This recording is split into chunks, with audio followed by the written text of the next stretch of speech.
Olá, amigos. Nesse bloco eu converso com o deputado federal Paulo Ramos, do PDT. Deputado, como é que o senhor avalia essa eleição dos partidos, o comportamento do eleitor em relação aos partidos nacional e aqui no Rio de Janeiro e São Paulo?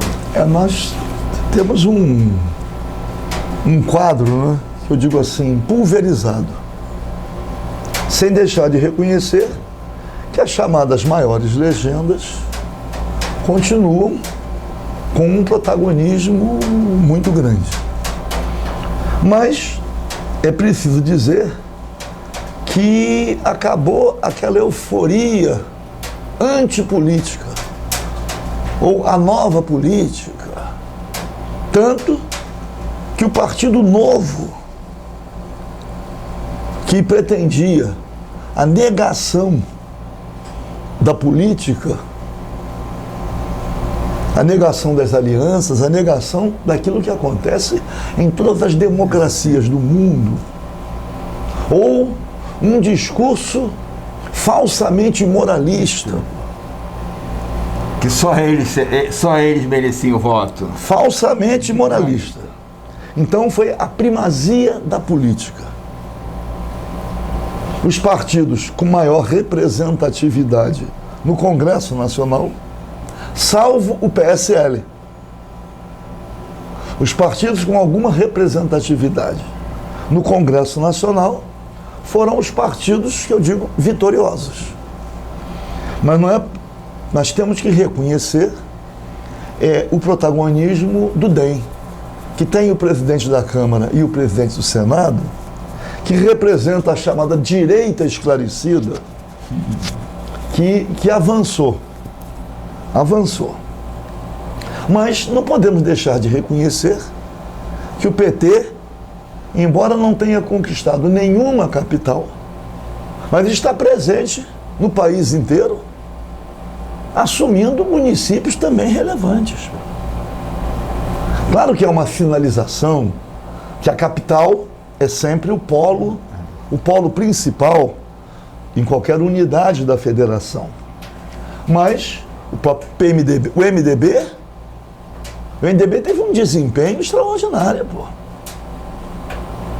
PSDB, quais são os partidos que conquistaram mais prefeituras? Então, PDT conquistou Aracaju, Fortaleza, mas o PDT perdeu em número de prefeituras. Diminuiu a sua presença. Mas uma coisa que resta,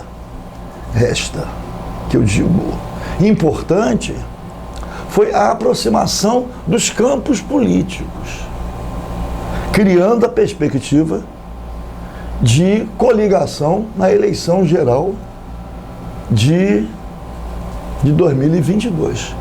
Quer dizer, PDT, PSB, PCdoB, Rede, PV, são partidos que se aproximaram muito nessa eleição. A Rede e o PV praticamente foi um fracasso nessa eleição. Mas vocês estão prevendo, porque, como é que se diz? Tudo tem a ver, às vezes, com o principal protagonista, não é? Nós temos que considerar, não é, que, embora seja um grande quadro, uma grande figura, a nossa ex-ministra do Meio Ambiente, Marina Silva, ela num certo sentido, eu digo prestígio eleitoral, perdeu o prestígio eleitoral. E deixou de, sendo a principal liderança do partido, essa liderança passou a não representar apoio popular eleitoral. Então, de qualquer maneira, né, a Rede está dentro desse mesmo campo. Tivemos uma divisão, inclusive em vários municípios, a aliança PDT-PT, o PT-PDT, um flanco aberto. Não é? São Gonçalo. São Gonçalo teve um. São Gonçalo, mas eu digo em outros estados, em capitais. Em capitais. Não foi o caso de Fortaleza, que o governador é do PT. Mas o PDT que apresentou o candidato à prefeitura da capital. Mas houve um racha de alto significado em Recife. Porque o PSB, que integra esse campo mais próximo do PDT, o PSB saiu vitorioso, derrotando a candidatura do PT. Da Reis. Pode, Marina Reis, né? Marília, Reis. pode isso ter consequências, porque Pernambuco é um estado ideologicamente destacadíssimo. De esquerda. E de esquerda. De esquerda, pô. Revolucionário. Pernambuco é assim, o berço, né, daquele sentimento revolucionário que ainda está impregnando parcela do povo brasileiro. Como é o caso do Rio Grande do Sul, pô. Nós não podemos excluir o Rio Grande do Sul com as grandes lideranças, Vargas, Jango, Brizola, deixando legados, né, que são considerados.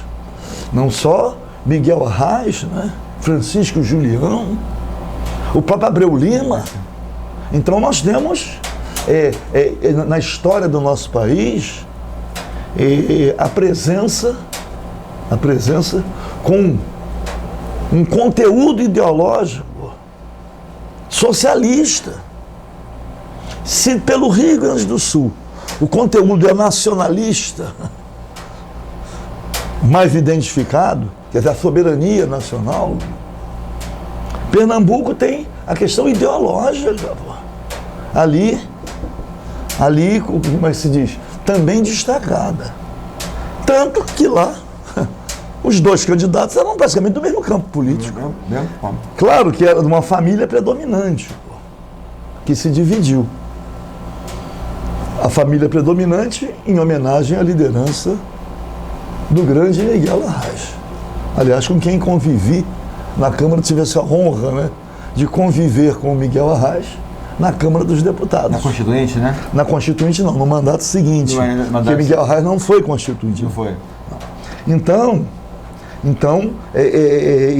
ter como referência, né?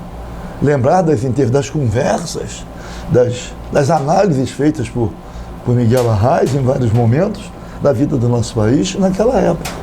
Então, houve essa divisão em Pernambuco, culminando com a eleição do candidato apoiado pelo PDT. O candidato do PSB apoiado pelo PDT. Que é o Nordeste, né? O Nordeste passou a ser um campo progressista. Não é à toa que lá a derrota do Bolsonaro foi muito grande na última eleição presidencial. A diferença de São Paulo, maior colégio eleitoral, o massacre à candidatura petista presidencial foi muito grande, mas foi no Nordeste que houve, mesmo no caso da Dilma Rousseff. Então, São Paulo, deixa eu só fazer uma observação. São Paulo, o crescimento do Boulos, quer dizer, teve os votos do PT, que sempre teve uma base muito forte, né?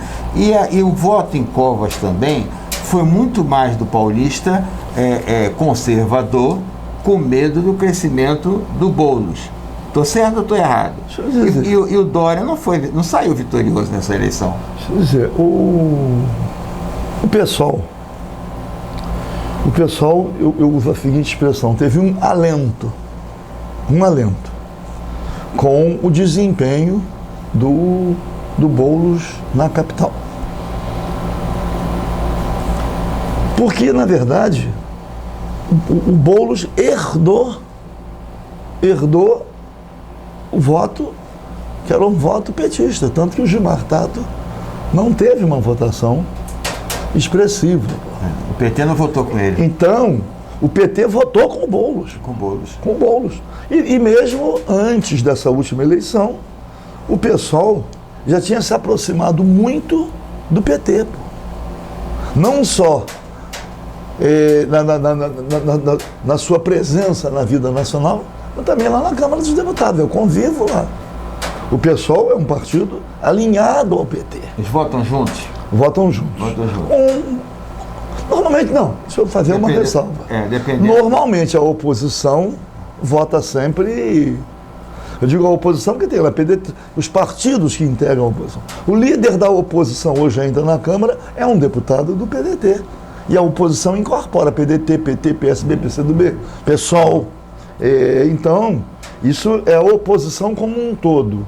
Mas deixa eu só, o Boulos suplantou a liderança política do Marcelo Freixo dentro do PSOL? Eu penso que sim. Também primeiro pela importância de São Paulo no cenário nacional. Segundo, pelo fato de aqui no Rio de Janeiro, no PSOL, na capital, o Marcelo Freixo não ter conseguido unir o partido. Verdade. Ele deixou de ser candidato porque não conseguiu. Houve aquela conversa, né, de que não uniu o campo progressista, não uniu a esquerda, não conseguiu unir preliminarmente em torno dele o próprio partido, que houve muita briga. Me lembro que o Renato Cinco lançou o nome, tinha mais nome disputando com o próprio Marcelo Freixo. Quer dizer, a luta interna no PSOL isolou o deputado Marcelo Freixo, que deixou de concorrer. Ao deixar de concorrer, ele perdeu o protagonismo e foi atropelado pelo Boulos, cujo desempenho não era previsível. O desempenho do Boulos foi surpreendente, que é proporcional à derrocada petista em São Paulo. Porque é só olhar o desempenho do Boulos na eleição presidencial. Então, o crescimento do Boulos se deu em torno. Ele substituiu um sentimento que prevalece em parcela expressiva da população de São Paulo. O PT foi no voto útil da esquerda. Em torno do PT, exatamente. Não é isso? Então, nome de bolo, porque o PT aqui está... Eu quero dizer que é uma coisa importante para a luta no nosso país, esse desempenho do Boulos, para quem defende outras propostas que não as que estão vigorando hoje no Brasil. Mandar um abraço, Edmilson Rodrigues, quero mandar um abraço, que é deputado federal lá conosco, um grande deputado do PSOL, se elegeu em Belém. Manda esse abraço, que eu tenho com o Edmilson um relacionamento muito próximo. Felizmente, nesse pouco tempo de convivência, eu consegui ter essa proximidade com o Edmilson Rodrigues. Lamentavelmente aqui, se o Marcelo Freixo tivesse superado as dificuldades iniciais e tivesse saído candidato, talvez tivéssemos um outro cenário. Mandar um abraço para a deputada Marta Rocha, que enfrentou graves dificuldades e não conseguiu chegar ao segundo turno, mas cumpriu um papel relevante, relevante. Todos nós no PDT chegamos a uma fase, nós acreditávamos piamente que a deputada Marta Rocha estaria no segundo turno. Ela não conseguiu chegar, deixando, a eleição no Rio de Janeiro com uma polarização que até para as forças progressistas empurrava para o óbvio. Agora, deputado, o fato da candidatura de Marta Rocha fazer 11% da votação... Isso foi 11 ou 13? Por aí. Foi 11 ou 12, não chegou a 12 não. E só eleger um vereador na legenda. Foi uma nominata mal feita ou foi o pedido, ou não houve pedido do majoritário para votar na legenda? Não, vota a legenda. Nenhum candidato a prefeito pede, aparece o presidente do partido pedindo, aparece... Porque o próprio candidato majoritário está numa coligação. Na coligação, A majoritária tem a coligação, agora não tem na proporcional. Então, um candidato a prefeito, que é candidato por uma coligação, no caso da Marta Rocha era só o PDT. Mas, na verdade, A eleição proporcional depende muito Da nominata. da nominata. Quer dizer, então... Para quem não sabe o que é a nominata, é a relação dos candidatos que disputam e que tem o voto. De qualquer o somatório maneira, de todos aqueles, não é de isso? qualquer maneira, foi eleito pelo PDT um vereador de Campo Grande que ingressou no partido dentro do prazo da lei para concorrer e para tentar fortalecer o partido. Quero mandar um abraço para o Wellington Dias. Foi o único vereador eleito. Todos sabem que eu apoiei o vereador Fernando William, que não alcançou êxito, como também o Everton e o Toninho Albuquerque. Mas a nominata. Tanto que agora, né, para as próximas eleições, eu entendo que o PDT deva cuidar, deve fazer uma análise do quadro eleitoral da legenda, né? E avaliar aqueles que são filiados ao partido. Por quê? O PDT, ao que tudo indica, terá o Ciro Gomes candidato à presidência da República. Nós não sabemos a eleição estadual, governador. Por quê? Porque tem a sinalização de que PDT e PSB estarão coligados na eleição majoritária. 2022. Ou nas eleições majoritárias. Que nós temos a eleição para presidente da República, para governador e senador, que são as eleições majoritárias. Que eu creio... Aqui no Rio é uma vaga só, que é a vaga do Romário, né? É uma vaga só. Não só no Rio, no país inteiro, é uma vaga para o Senado. Então, numa coligação, as correntes políticas que se associaram indicam, de acordo com quem indica o governador... Deputado, deixa eu fazer uma pergunta para o senhor, né? Você não acha que essa história do senador botar o primeiro suplente ou um parente, no caso lá do cara do dinheiro da cueca, assumir o filho, não é isso? Isso aí. Aqui, bota o coisa aqui em Caxias, o Washington Reis botou o tio para ser o vice-candidato a vice-prefeito. Não deveria de ser proibido? Eu penso que sim. Entendeu? Aqui, você é candidato ao Senado? Agora, você não pode botar seu parente, que em caso de sua morte, seu afastamento, fica tudo em família. Aí não dá, né? Isso tem sido uma regra.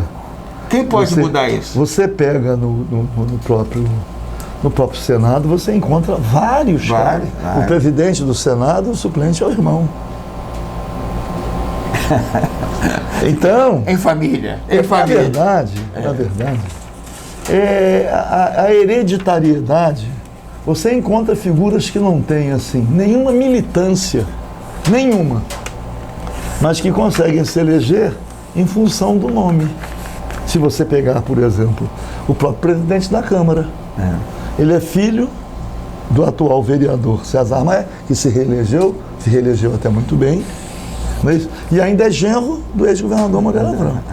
Então, como é que se diz? Não tem trajetória de luta. A mesma coisa lá em Pernambuco.